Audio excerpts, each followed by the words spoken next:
the state of Texas has sued Pfizer for fraud. Now, this is unbelievable.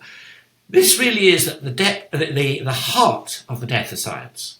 Big Pharma, the medical industrial complex, have basically taken over science. They rule the journals. This is why we couldn't get our paper pointed out, the Anderson paper, in any journal, why the refusal was identical. Because it's all been orchestrated. Our refusal was, this is not in the public interest. I mean, how can you control all these journals? It's being controlled because if you want to find the origin of anything, follow the money. And the money now is all in the big pharma, and the big pharma have interacted and corrupted the governments. And I said before that I really think when I've chased this back, I could understand why the leak from Wuhan, the Chinese wanted to cover it up. And they did very badly, very amateurishly, and it was a dreadful thing that they did. I thought that's what we were dealing with. But the protests from Fauci and the American establishment was they do protest too hard. And of course, when you followed that trail back, Fauci was funding all of this. It was unbelievable. He denied it to Senate and thinks he'll get away logistically on the grounds of semantics. He keeps changing his definition of gain of function, and have you. And I'm sorry, that is not going to rub. And Senator Rand Paul is no fool and a doctor, and he's not having it. He's going to pursue him on this because he's lied to Congress.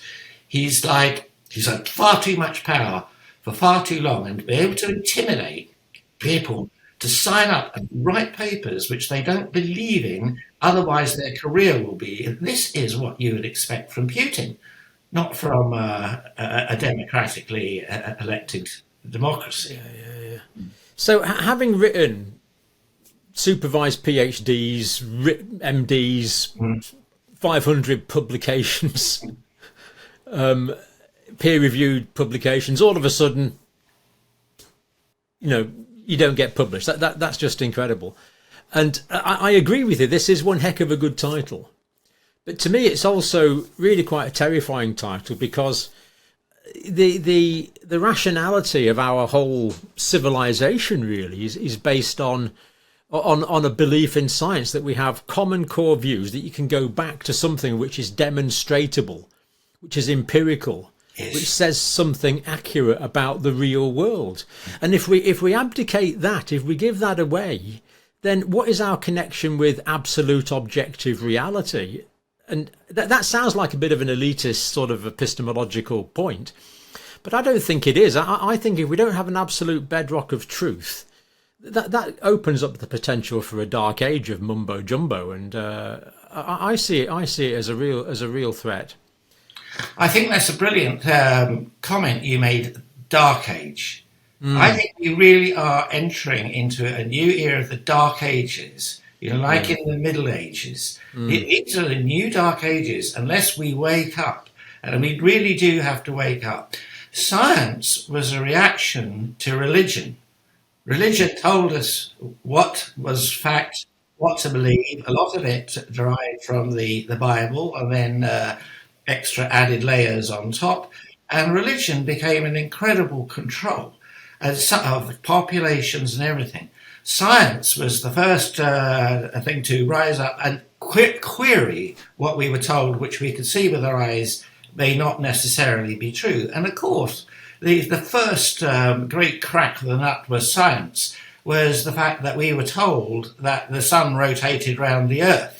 And you remember when that was pointed out, that this could not possibly be, because they did some measurements, what have you, and proved absolutely that it was wrong. It took that, the persons who were involved, that was it Copernicus and others, etc. I mean, they were held out as devils, what have you, and heretics. Heretics, yeah, that's the right word. Heretics. Galileo, yeah. But that has happened several times, and that is what science is all about.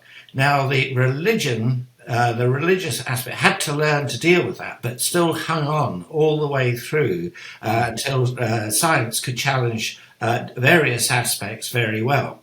And of course, then the religion becomes politics. And of course, religious political organisations then take over, and the two get blurred. And then they decide too what is real and what is not science.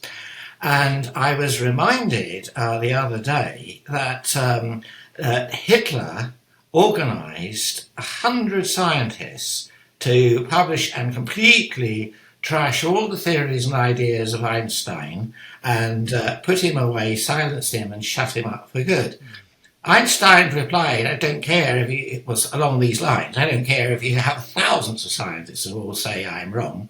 I'm only interested if you can provide one fact that says I'm wrong. Then I'll take that seriously. Now, the reason I cottoned on to that is because this is exactly what Fauci and Daszak were doing.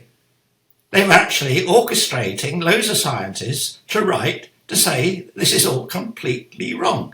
And yet they wouldn't listen to any proof. So we've gone right back. So I now see no difference between what's been going on with the vaccine research and the fact that it's now looking increasingly likely they wanted this whole thing to go ahead so they could mobilise the vaccine programme, even though there was no evidence that it would ever work, because there was so much money in it.